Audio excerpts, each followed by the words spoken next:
Valentine's day क्या है, क्यों मनाया जाता है। जिस दिन इसे फांसी दी गई वो 14 फरवरी का दिन था। इसी 14 फरवरी के दिन को बाद में वैलेंटाइंस डे के रूप में मनाया जाता है कि ये कुत्ता संस्कृति, ये कुत्ता संस्कृति।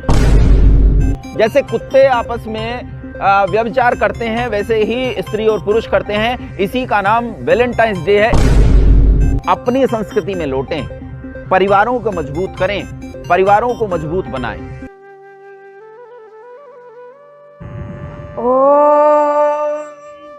ये त्रिसप्ता पारयन्ति विश्वा रूपाणि बिभ्रतः वाचस्पतिर्बला तेषां तन्वो अद्य ददातु मे।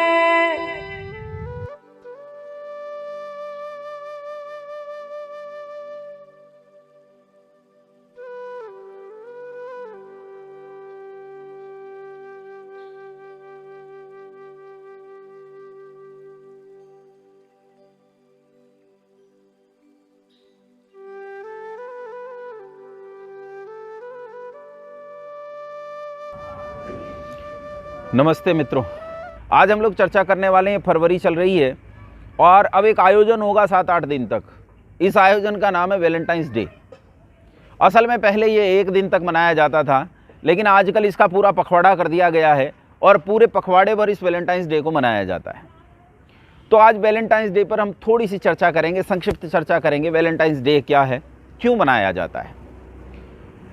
हमारे यहाँ परिवार नाम की एक संस्था है भारतवर्ष में, और परिवार नाम की संस्था में दादा दादी होते हैं, माता पिता होते हैं, पति पत्नी होते हैं, उनके बच्चे होते हैं, और ये पूरा परिवार ये सब लोग मिलकर बनाते हैं एक परिवार, एक फैमिली। हमारे यहाँ परिवार नाम की एक संस्था होती है, और हमारे यहाँ ये परिवार नाम की संस्था का सिलसिला 1000, 2000, 5000, 10,000 साल का नहीं है, ये करोड़ों साल का सिलसिला है। जब हम लोग यज्ञ करते हैं तो उसमें कहते हैं तत्सत श्री ब्रह्मणो द्वितीय प्रहरार्धे वैवस्वते मनवंतरे अष्टाविंशति तमे कलियुगे कलि प्रथम चरणे एको वृंद षण्णवति कोटयो अष्टौ लक्षाणि 53 सहस्राणि।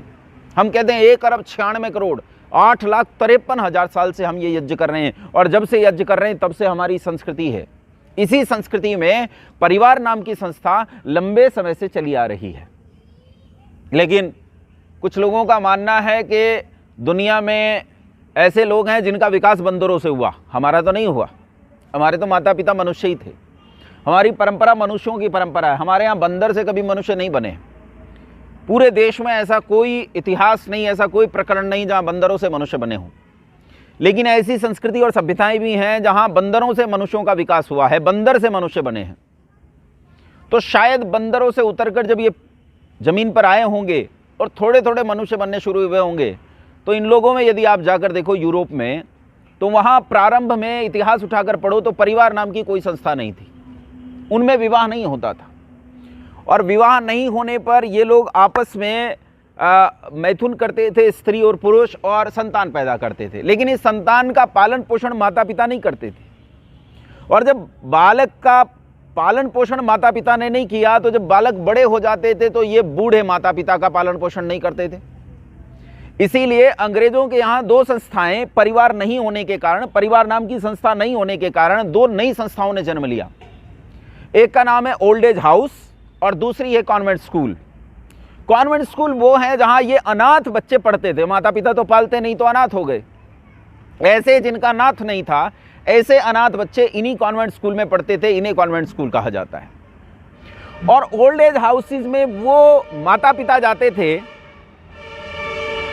जिनके बच्चों ने उनका पालन पोषण करना नहीं, क्योंकि उन बच्चों का उन्होंने नहीं किया। ऐसी स्थिति में माता पिता ओल्ड एज हाउसेज में जाते थे, और ओल्ड एज हाउसेज में ये माता पिता वहाँ रहकर अपना बाकी का जीवन बिताते थे। ये है यूरोप की सामाजिक स्थिति, ये है यूरोप का समाज, ये है यूरोप के समाज की स्थिति। ऐसे में रोम में एक कहानी है कि रोम में एक राजा था। उस राजा के काल में एक संत पैदा हुए, और संत का नाम वैलेंटाइन था। असल में संत तो क्या था, बेचारे एक चर्च में पादरी थे, और इन्होंने कुछ भारतीय साहित्य को पढ़ा होगा और उस भारतीय साहित्य को पढ़कर इन्होंने ये सोचा कि जैसा भारतवर्ष में परिवार नाम की संस्था है, यदि आ जाए तो ओल्ड एज हाउसेज और कॉन्वेंट स्कूल की ज़रूरत नहीं है। तब इस वैलेंटाइन ने परिवार बनाने के लिए लोगों में विवाह नाम की एक प्रक्रिया शुरू की। अब क्योंकि विवाह को ठीक से जानता नहीं था, तो विवाह का जो संस्कार है उस संस्कार को तो पूरा नहीं जान पाया, पर एक एग्रीमेंट टाइप का विवाह जैसा कुछ बना लिया और इसने लोगों का अपनी चर्च में विवाह करना शुरू कर दिया और लोगों से कहा कि आपको अपनी पत्नी, और पत्नी को कहा कि आपको अपने पति के साथ जीवन भर निष्ठा से जीवन जीना है, अपने बच्चों का पालन पोषण करना है। तब ये बच्चे बूढ़े हो जाने पर आपका पालन पोषण करेंगे। ये बात उस राजा को नागवार गुजरी और राजा ने समाज में जाकर पूछा, तो समाज के भी बहुत सारे जो ऐसे लोग थे जो उसी परंपरा में जीना, उसी व्याभिचार में जीना अपनी अच्छी परंपरा मानते थे, उन लोगों ने इसका विरोध किया और एक दिन इसे फांसी दे दी गई। जिस दिन इसे फांसी दी गई वो 14 फरवरी का दिन था। इसी 14 फरवरी के दिन को बाद में वैलेंटाइंस डे के रूप में मनाया जाता है। और यूरोप की तो क्या बात कहें, हमारे अपने देश में जहां परिवार नाम की संस्था पहले से है, परिवार की हत्या के दिवस को प्रेम दिवस के रूप में मनाया जाता है। हमारे यहाँ जहाँ ओल्ड एज हाउसेज नहीं है, कॉन्वेंट स्कूल्स नहीं है, अरे जहाँ अनाथालय और ओल्ड एज हाउसेज पर समाज चलता हो, वो लोग वैलेंटाइंस डे को मनाएं तो औचित्य समझ में आता है। हम क्यों मनाएं? हमारे यहाँ तो परिवार नाम की संस्था है, बच्चे माता पिता अपने बच्चों का पालन पोषण करते हैं और बच्चे अपने माता पिता का पालन पोषण करते हैं बूढ़े हो जाने पर। हमें इसकी ज़रूरत नहीं है। अपितु इसकी ज़रूरत उन लोगों को है जो प्रतिदिन स्त्रियां बदलते हैं और उन स्त्रियों के साथ, और स्त्रियां इसी तरह प्रतिदिन पति बदलती हैं, पति तो नहीं कह सकते, वो अपना पुरुष बदलती हैं और इस तरह वो जीवन जीते हैं। न जाने कितनी स्त्रियां, न जाने कितने पुरुष एक स्त्री और एक पुरुष के जीवन में आते हैं। अर्वाचीन विद्वान भाई राजीव दीक्षित कहते हैं कि ये कुत्ता संस्कृति, ये कुत्ता संस्कृति। जैसे कुत्ते आपस में व्यभिचार करते हैं वैसे ही स्त्री और पुरुष करते हैं। इसी का नाम वैलेंटाइंस डे है, इसे लोग वैलेंटाइंस डे के रूप में मनाते हैं। अब जब मैंने ये बात कही है तो कुछ लोग, मुझे तो कहने से मतलब है जो बात है, जो तथ्य है वो आपके बीच में रखूंगा। और केवल वैलेंटाइंस डे इसी तरह नहीं मनाया जाता, इसमें और आप समझिए, ये कैश का व्यापार भी है। इसे व्यापार बना दिया गया, ये एक बिजनेस मैनेजमेंट प्रोग्राम के अंतर्गत आता है। इस पर वैलेंटाइंस कार्ड छपेंगे, फूल बिकेंगे और गंदी चीज़ें बिकेंगी जिनका नाम मैं अभी यूट्यूब चैनल पे नहीं ले सकता। शराब खूब बिक्री होगी और हर वो बुरे से बुरा काम हर उस जगह पर होगा जहां वो होना चाहिए या नहीं होना चाहिए। हर उन स्थानों पर वो बुरे से बुरा काम होगा, सब करते हैं। अब यहाँ दो वर्ग खड़े हो जाते हैं, एक वो जो वैलेंटाइंस डे के पक्षधर हैं और एक वो जो वैलेंटाइंस डे के विरोधी हैं। और समाज में इस फूट के कारण आपस में झगड़ा होता है। लोग एक दूसरे को लाठी डंडा लेकर मारने तोड़ने पड़ते हैं। कई बार वो विरोधी लोग भी कुछ गड़बड़ियां करते हैं, कई बार पति पत्नियों पर ही प्रहार कर देते हैं, कई बार भाई बहनों पर प्रहार कर देते हैं। वो नहीं जान पाते कि ये कौन है। ये बात बुरी है, व्यवस्था बुरी है, संस्कृति बुरी है। इसलिए आपसे निवेदन है कि अपनी संस्कृति में लौटें, परिवारों को मजबूत करें, परिवारों को मजबूत बनाएं।